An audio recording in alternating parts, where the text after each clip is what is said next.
9번부터 14번까지예요. 국제 정치 분야의 대표적인 이론 중 하나가 패권 안정 이론이다. 패권 안정 이론 동그라미. 이 이론은 1970년대 킨델버거에 의해 주창되었는데, 이에 따르면 국가들 사이의 힘이 불균등한 상황에서 군사, 경제력 등에 있어서 압도적 위치에 있는 패권 국가가 존재해야 국제체제가 안정을 이룰 수 있다. 패권 국가 존재 밑줄, 안정 밑줄. 그 체제 내의 모든 국가에서에게 이익이 될 수 있다.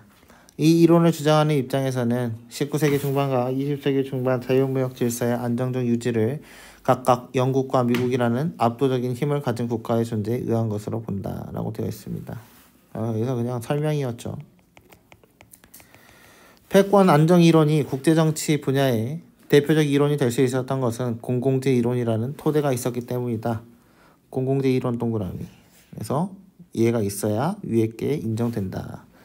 공공재란 도로, 항만, 교량과 같이 국가나 사회 구성원이 공동소비를 위해 집단의 비용을 들여 생산된 재화나 서비스를 말한다. 공공재 모르는 사람 없지.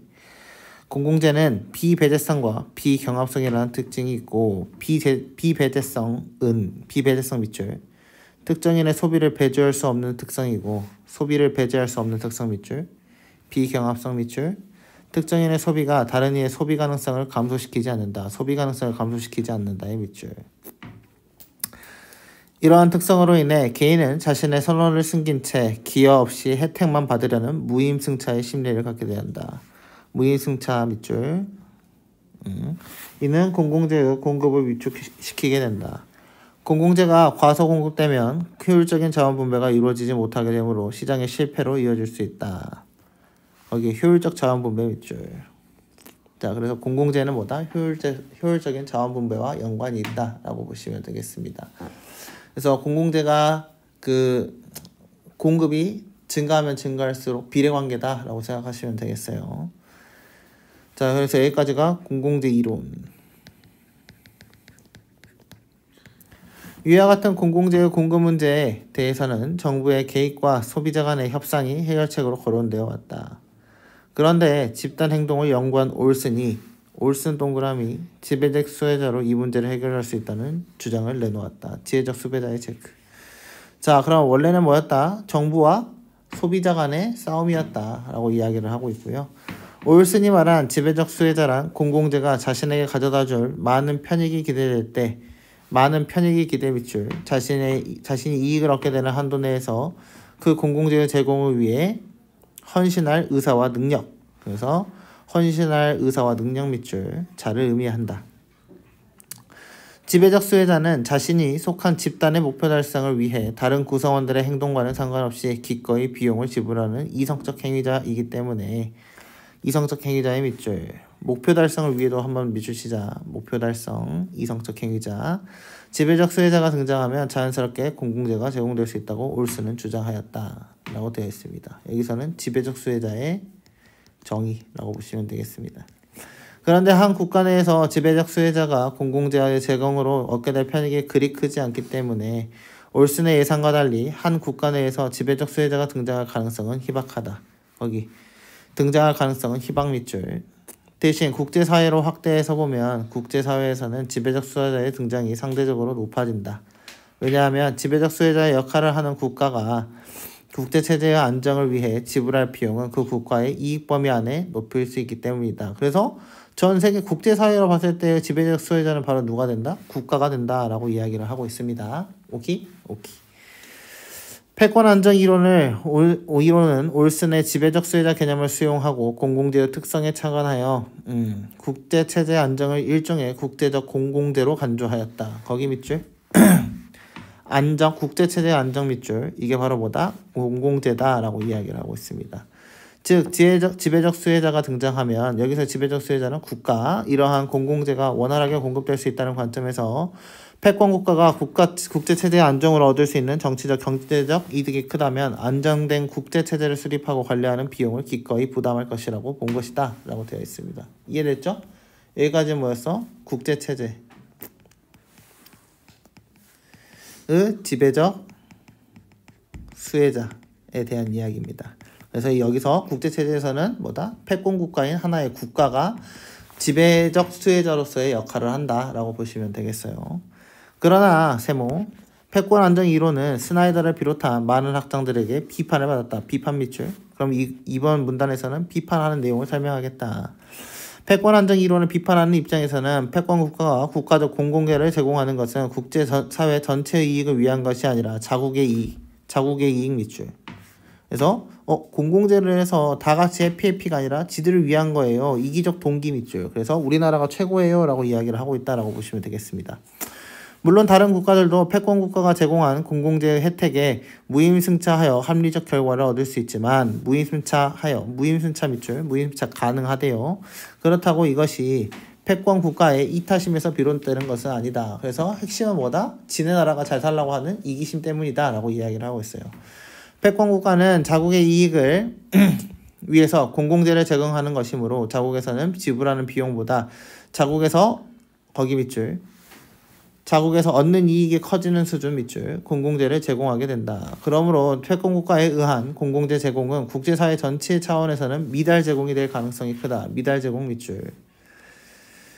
자, 그뿐만 아니라 패권 국가가 국제체제의 안정을 제공하는 데 드는 비용을 일부 국가에서 강제로 부과하는 소액, 강제승차의 문제도 발생할 수 있다. 강제승차의 문제 밑줄. 자, 그래서 무임승차는 돈 안 내고 약간 곁다리로 갈 수 있는 사람들, 그리고 강제승차는 패권 국가가 그렇지 못한 그 약소국들한테 돈을 뜯어낼 수도 있다라고 이야기를 하고 있습니다.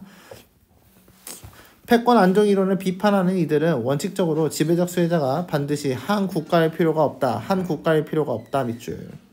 주요 강대국이나 지역 체제 간의 협상과 협력을 바탕으로 한 과도적 지배를 통해서도 공공재가 제공될 수 있기 때문이다. 거기에 밑줄 과도적 지배 밑줄. 이게 공공재로 제공할 수 있다라고 되어 있습니다. 실제로 여기서부터는 예시입니다. 1980년대 이후 미국의 힘이 여러 측면에서 쇠퇴하였음에도 불구하고 국제경제는 비교적 안정적으로 관리되어 왔으며 평화 유지를 위한 국제협력도 긴밀해졌다. 무역 질서의 안정적 유지, 핵 확산의 통제, 환경오염의 예방 등과 같은 국제체제의 안정은 패권 국가에 의해 제공될 때보다 국제사회의 상호협상 밑줄, 견제 밑줄, 이걸 통해서 더 효과적으로 제공될 수 있다라고 이야기를 하고 있습니다. 그래서 글의 전체 흐름을 보면 맨 처음에 패권 안정 이론을 설명했고 공공재 이론을 설명했고 그래서 지배적 수혜자 이거에 대한 설명을 했지만 일반 국가 안에서는 지배적 수혜자가 등장하기 어렵다. 그래서 국제사회 전체로 봤을 때는 오히려 그 기회가 확률이 높아지고 그걸 하는 역할이 대부분이 패권 국가였다라고 이야기를 하고 있었습니다. 그리고 이제 이거에 대해서 비판하는 사람들은 아니 근데 그거는 이기적이다. 이타심의 베이스가 아니라 이기적이어서 그런 게 발생을 했고 그리고 나서 미달 제공이 될 가능성도 있고 강제 승차에 대한 위험성도 있다라고 이야기를 했습니다. 이해됐죠? 독서의 목적을 고려할 때 윗글을 추천하기에 가장 적절한 독자는 1번부터 볼까요? 국제정치 분야의 역사적 전개 과정을 이해하기 위해 패권 국가의 성립 과정의 밑줄. 이걸 알고 싶어 하는 사람이니까 성립 과정이 있냐고 물어보는 거죠. 그래서 틀린다. 국제정치 분야에 대한 이해를 높이기 위해 패권 국가의 역할을 둘러싼 쟁점, 패권 국가의 역할을 둘러싼 쟁점 밑줄. 자, 그래서 여기서 말하는 패권 국가의 역할은 아까 지배적 수혜자, 공공재로서의 가치가 있냐 없냐 이거에 대한 이야기죠. 답은 2번이 되겠습니다. 국제정치를 구성하는 하위 분야를 알기 위해 현재 학계에서 진행 중인 연구 항목을 알고 싶다. 학계에서 진행 중인 연구 항목 밑줄 이건 틀렸고 이 부분 때문에 틀렸고요.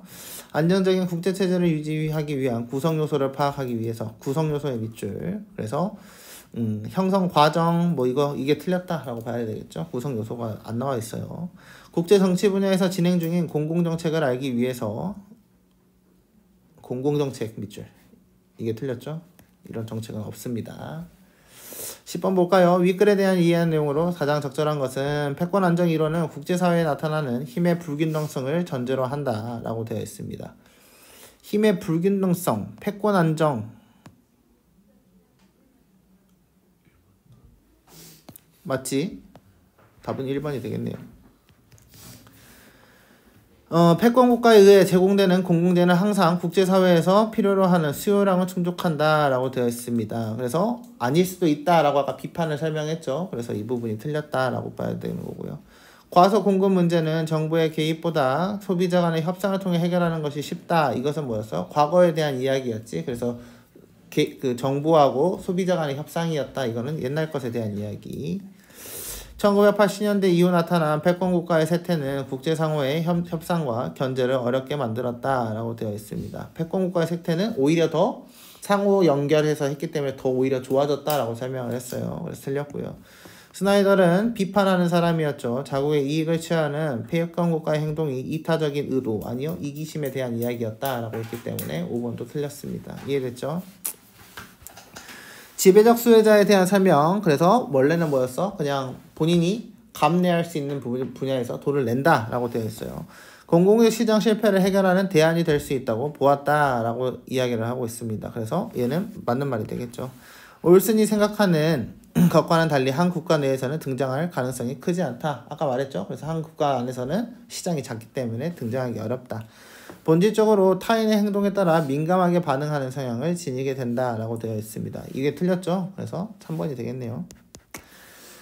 패권안정 이론에서는 국제사회에 등장할 수 있다고 보고 자신들의 이론에 활용하였다라고 되어 있어요. 이것도 맞는 말이고, 올슨은 공공재 제공을 통해 얻게 될 편익에 대한 기대 심리가 있을 때 등장할 수 있다. 이거는 여기 지배적 수혜자가 뭐 국가든 기업이었든 이거에 대한 이야기였습니다. 맞는 말이고요. 기억의 이유를 추론한 것으로 적절하지 않은 것은 이라고 되어 있습니다. 기억이 뭐였지? 기억이 국제체제 안정을 일종의 국제 공공재로 간주했다라는 이야기입니다.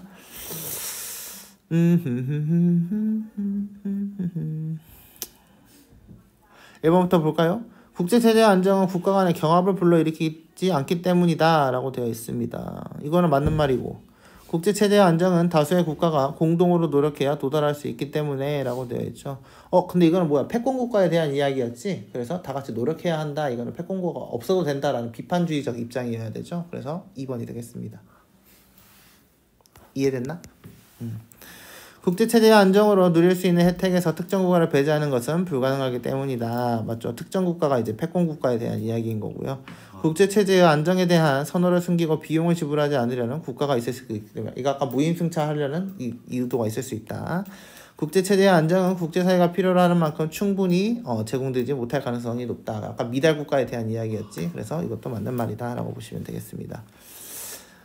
문맥상 A에서 E와 바꿔쓰기에 적절하지 않은 것은 A부터 봅시다. A는 압도적인 힘을 가진 국가, 패권국가니까 맞는 말이 되겠고요. B는 비용으로 제공된 공공재를 공짜로 소비한다. 이거 무임승차에 대한 이야기지? 그러면 B가 무임승차냐? 맞냐? 그래서 맞는 말. 편익과 비용이 일치하는 지점에 작아야 된다고 설명을 했죠? 그래서 답은 편익이 더 커야 돼. 그래서 3번. 자, 국제적 수요에 공급이 미치지 못하게 된다라고 했으니까 패권국가가 제공하는 그 공공재의 범위가 훨씬 작다라고 했으니까 미달에 대한 이야기죠. 그래서 맞는 말이고요. 그 다음에 2에 국제적 공공재, 이가 뭐였지? 국제체제의 안정, 이거에 대한 이야기죠. 그래서 공공재가 바로 뭐였다? 아까 안정화였다라고 이야기를 했으니까 5번도 맞는 말이 되겠습니다.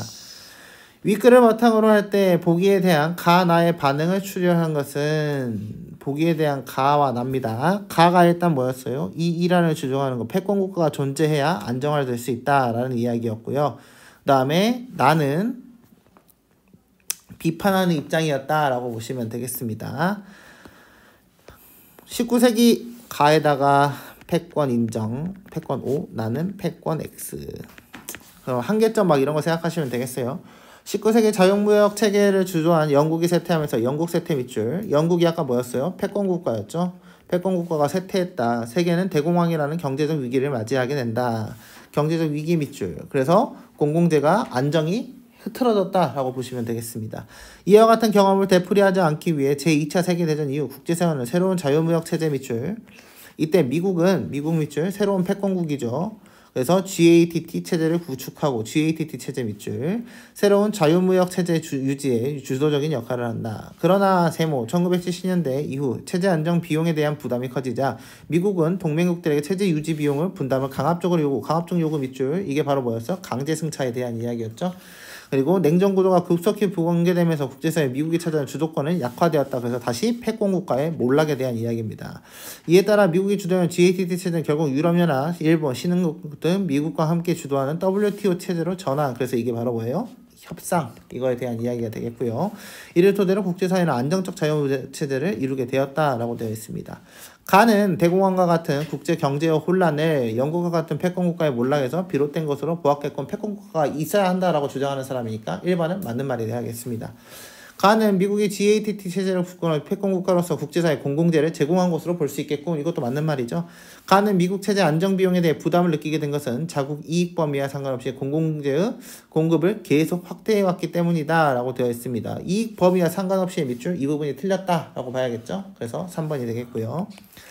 나는 미국의 동맹국들에게 체제 유지 비용의 분담을 요구한 것은 아까 강제 승차 확인했고요. 그 다음에 GATT가 WTO로 전환된 것은 대체할 수 있는 과주적 지배체제, 그래서 여러 나라들이 협상해서 서로 협의한다라는 내용이니까 맞는 말이 되겠습니다. 이해됐나요?